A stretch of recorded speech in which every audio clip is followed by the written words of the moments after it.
Hey everybody, I'm Natasha Kirchuk, and thanks for joining us for ILTV's weekly program, One-on-One with Alan Dershowitz. We want to give you, our viewers, a chance to have your questions answered by Professor Dershowitz, one of America's greatest legal minds. He's a leading expert on criminal and constitutional law, civil liberties, and the Arab-Israeli conflict. Hi, Professor Dershowitz. Thanks for joining us. Hi, thank you. What a great honor it is to have as our guest former Prime Minister Ehud Olmert, who I think is one of Israel's greatest heroes, a man who knew when to wage war, how to offer peace. He was a great mayor of Jerusalem and a great Prime Minister of Israel, and it's a terrific honor to have him as our guest on the show. Absolutely. Thank you very much, Alan. All right, so let's begin. I'm also going to give a little introduction to our very special guest here. Prime Minister Ehud Olmert is here with us. He served as the leader of Israel from 2006 to 2009 after also serving as the mayor of Jerusalem for nearly a decade. Many claim that his landmark offer of peace to the Palestinians in 2008 was perhaps the most generous ever. But the other side never accepted the deal, and we'll get more into that later during our discussion. Now, it seems, however, that another landmark decision that Prime Minister Olmert made while in power also affected the future of the state of Israel. Under his leadership, Israel attacked and destroyed a secret nuclear reactor that was being built in Syria with the help of North Korea. And that is where we're going to begin this dialogue. Thanks for joining us. And I believe this is your first English language interview in quite some time. In my life? No, not in your life. Not in your life, but in quite some time. This is, as of late. Which is a very big deal for us, obviously. Yeah. But let's start. I refused all the requests for interviews, but when I was asked whether I will agree to take part in a program with Alan Dershowitz, how could I say no? Of course, how could you say no? All right, well, what we would like to do is begin with talking about the nuclear threat from Syria. Can you take us back to what went on in your head the first day you heard about the nuclear threat from Syria, and take us inside those talks with America, with President Bush and Condoleezza Rice at the time? Naturally, when I first heard about the atomic reactor, I know it will change the priorities of my position as Prime Minister of Israel for a period of time until everything will be resolved.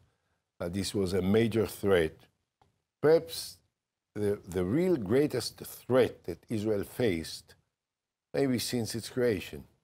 It's true that the Iranian threat of nuclear weapons is something that we should take very seriously. We take it very seriously, but Iran is way behind a possession of a real capacity.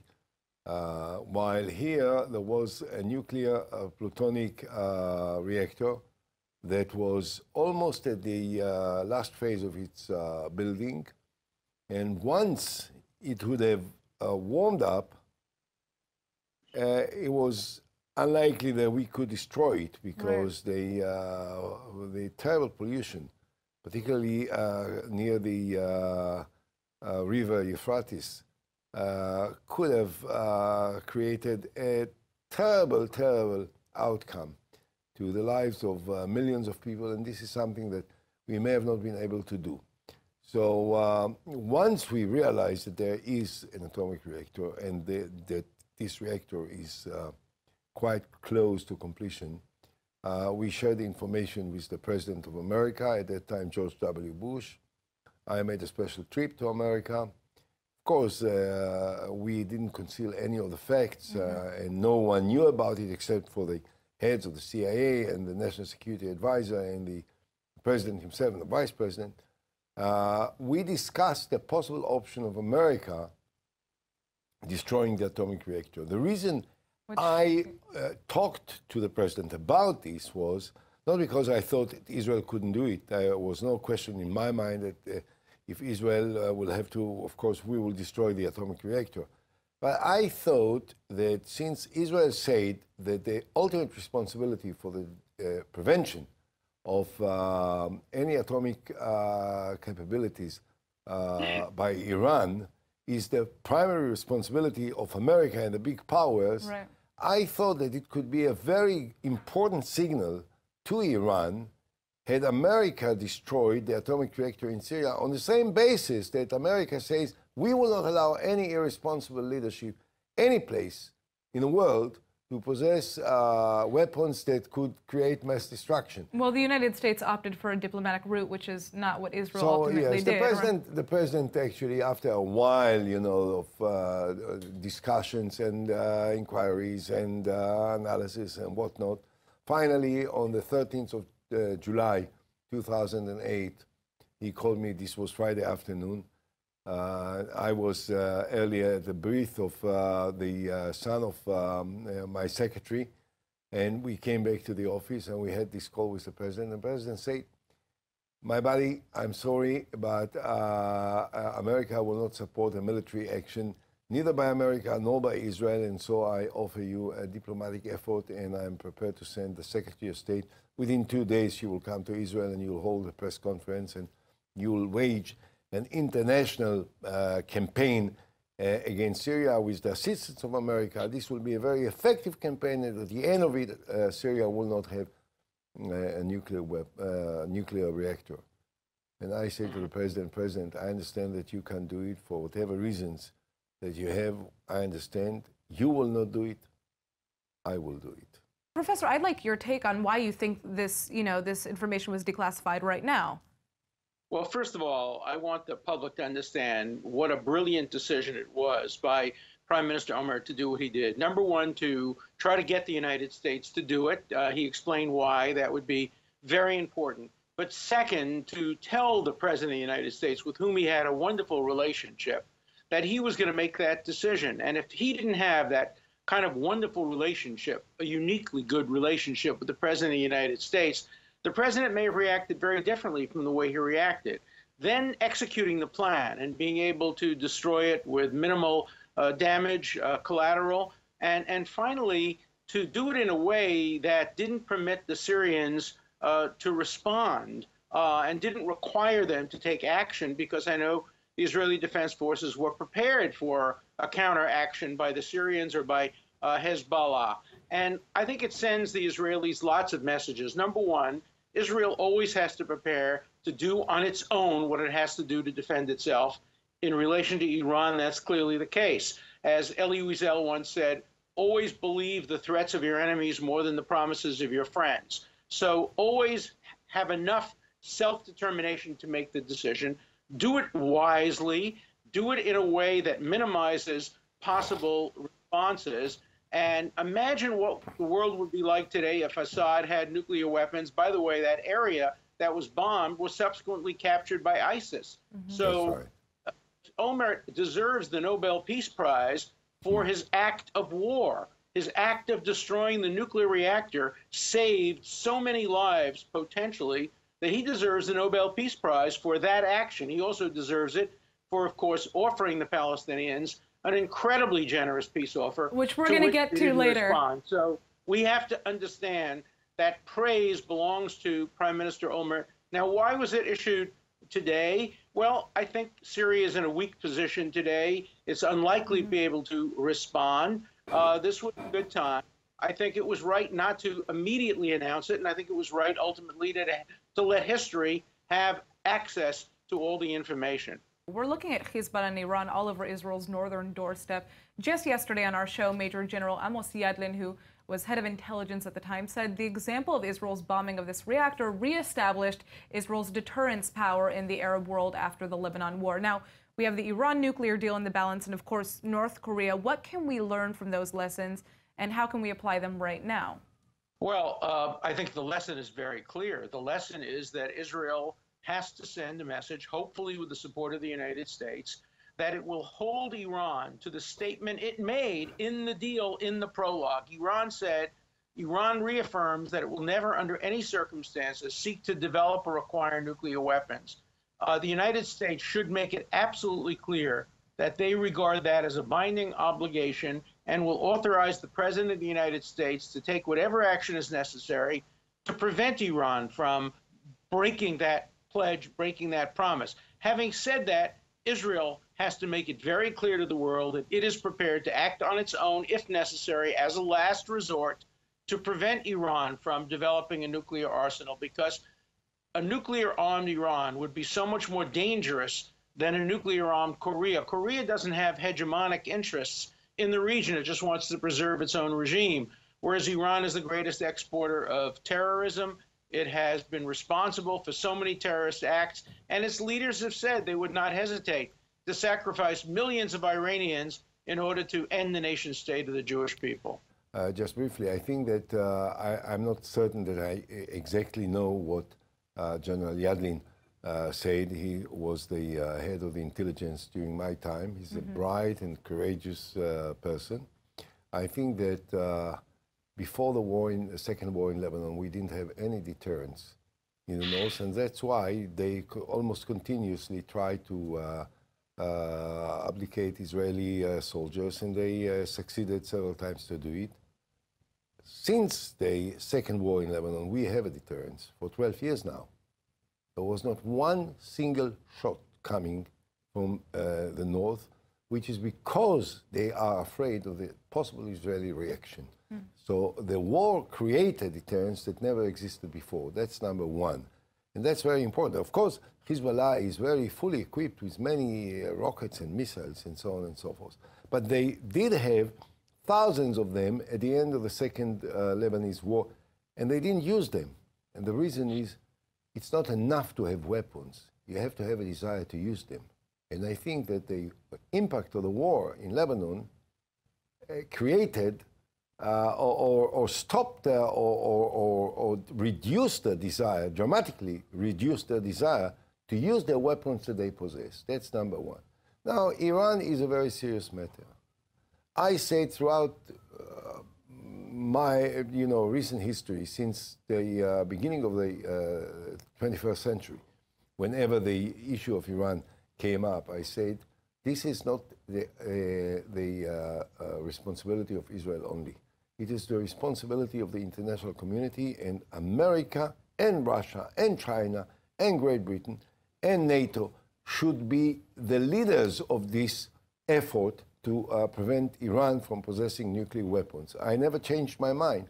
I think that had Israel attacked Iran, and that's what I said to Netanyahu, I said, yes, I acted against the desire and the request of the President of America, who advised me not to attack Syria. Neither America nor Israel should attack Syria, and there will be a diplomatic effort. And I said, excuse me, Mr. President, responsibility for the security of the State of Israel lies on my shoulders. If you don't want to do it, that's fine. I understand. I respect you. I will do it. And I did it. With Iran, it's an entirely different situation. The threat is not only to Israel. It can destabilize the entire Middle East. It is a threat to the moderate Arab countries, to Saudis, to the Emirates, to Jordan, to Egypt, you name it. So and what this should is happen the now? responsibility. I think this is the responsibility of the international community. I think the international community did a major step forward with the agreement. I disagree with those who thought that the agreement was a disaster. I thought that there could have been always a much better agreement, but I think that this agreement certainly delays the acquisition of nuclear capacity by Iran for many years. And the fact is that when I was a member of the cabinet in 2003, member of the defense cabinet of Israel, we were 5 or 7 ministers together with the prime minister, and we used to have reports by the intelligence of Israel, and they time and again used to say to us that by the 2007, 2008 definitely, but 2009 for absolutely certainty that the Iranians will possess nuclear weapons. Now we are in 2018, and they're not close to it yet. And that this is because we did certain things to prevent it, which I can't, of course, disclose to you. But trust me that we did many different things in many different dramatic ways that prevented the Iranians from possessing nuclear weapons. And we could continue to do it, and we should continue to do it together under the leadership of the United States of America, of the top countries and the most powerful nations, and that can be done, and therefore this is the course of action which is relevant to the threat from Iran. The situation in Syria was entirely different. We could have handled it ourselves. We did it. Right. It didn't cause any further hostilities between us and Syria. It was kept secret for many years. The Syrians never admitted it. And this is an entirely different story from what may occur if had Israel attacked Iran unilaterally without the cooperation and the support of the international community. You know, I don't disagree with what you said. I do think that this is an international issue, and the international community should deal with it. I don't think that President Barack Obama was prepared to deal with it in an effective fashion.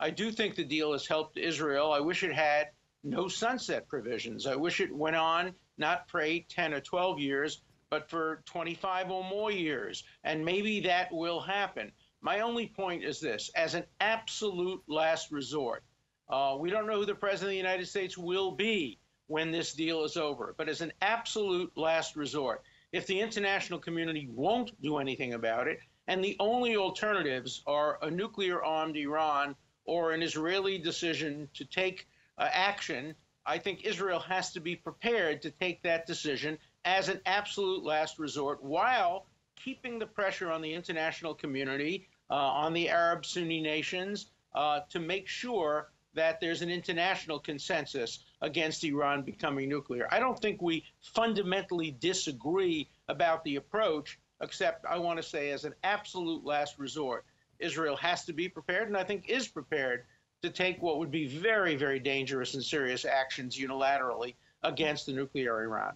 Alan, I can, if you'll allow me just to add one quick yes. sentence. I said, look, in principle, I agree with you that as a matter of last resort, I normally never wanted to discuss a situation of last resort because I don't think that it's useful for a prime minister while he is in a position to talk in these terms, which, of course, Alan Dershowitz can definitely do, and people will listen to him, and they will also say, if the Alan Dershowitz says it, then you can count that the Israeli prime minister probably thinks it. So this is very helpful. You were perhaps the Israeli prime minister that was closest to reaching a peace deal with the Palestinians back in 2008. That's because you granted perhaps the most generous concessions in any such offer ever made, from offering a near total withdrawal from the West Bank, proposing that Israel retain 6.3% of the territory in order to keep control of Jewish settlements. Those are just some examples of what that deal was. Why were you willing to grant so many concessions, and why didn't the deal work out? Well, I was ready to grant concessions because I thought that if you want to make peace, you need to make compromises. You need to make concessions. I think that the present situation, which is already exists for 50 years, that Israel controls the life of millions of Palestinians without granting them full and equal civil rights and human rights under the occupation of Israel, is something that will destroy the fabric, the basic fabric, the moral fabric of the State of Israel. This is not something that we want to perpetuate. We need to stop it. Now, in order to make peace with the Palestinians, we'll have to make compromises which will be very painful. And unlike others, I truly and genuinely and fundamentally believe that every single inch of land from the Jordan River to the sea is a Jewish land. So when I talk about concessions, I don't talk about concessions of a land which is not part of us. That's not a concession. Well, and it wasn't easy what you did. A concession is only when you are prepared to concede something which you fundamentally believe to be yours, but for the sake of achieving a much greater goal, you are ready to compromise. Now, so that's what I propose, and I think Alan agrees with me in principle. Now the question is how much? So it was a very delicate and unstable political situation, and also because the Palestinians, unfortunately, didn't have the courage to accept my proposals. Right, they rejected it ultimately. They never say that they reject it. Well, they just never say that they accept it. The Sunni Arabs today would accept a situation where Jerusalem is the capital of Israel, West Jerusalem is the location of the American embassy, and there's a capital for the Palestinians in East Jerusalem. They can have a borough within the United City of Jerusalem. There are so many different ways of resolving this that we ought to be sitting down at the negotiating table and have the Israelis and the Palestinians resolve it. But the Palestinians, as Avi Ibn once said, have never missed an opportunity to miss an opportunity. They missed it in 48, they missed it in 67, they missed it in 76, they missed it in 2001, and they missed it when you proposed the most generous peace offer possible. The Palestinians simply have to sit down and be willing to make the same kinds of painful compromises that you were prepared to make for Israel. All right, well, we've come to almost the end of our interview here, and it's perhaps the biggest question of all. Are you considering going back to politics? Why is it so important? I think it's a pretty important I would have been much happier had you asked Alan Dershowitz.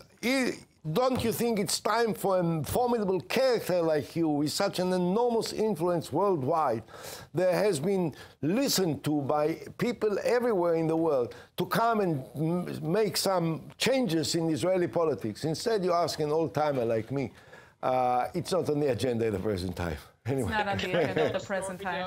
Can I tell a story about what a great mayor Ehud Olmert was? One day, my wife and I were on the street in front of the King David Hotel, waiting to go to see the new prime minister of Israel, who was then Benjamin Netanyahu. We couldn't get a taxi cab. And who pulls up but the mayor of Jerusalem, Ehud Olmert. He was checking, it was Erev Shabbat, to make sure that all the garbage was collected in Jerusalem, and Jerusalem looked beautiful for Shabbat. And he tried to pick us up and take us to see the prime minister when a taxi cab cut him off and said, Mr. Prime Minister, I don't try to run the city of Jerusalem. Or Mr. Mayor, I don't try to run the city of Jerusalem. Why are you taking my customers away? And I had to pay the taxi cab driver, and the mayor of Jerusalem drove me and my wife and my daughter to see the prime minister. So he was a great, great mayor of Jerusalem, great prime minister of Israel. Natasha, can you imagine? You go by the King David Hotel. At the entrance, you see no other than Alan Dershowitz. Now, what would you do? Would you not stop and ask him? I think I would. Alan, where do you want to go? I'll take you. I'll be your driver. And I was so honored to have the opportunity to drive him. This was Friday morning. Drove him to the office of the Prime Minister. Wow. But unfortunately, that is all the time that we have for today. Thank you so much for joining us, Prime Minister, and thank you for your time, Professor Dershowitz. If you would like to see our next episode of Ask Alan, tune in next week at 9 p.m. We'll see you again next week.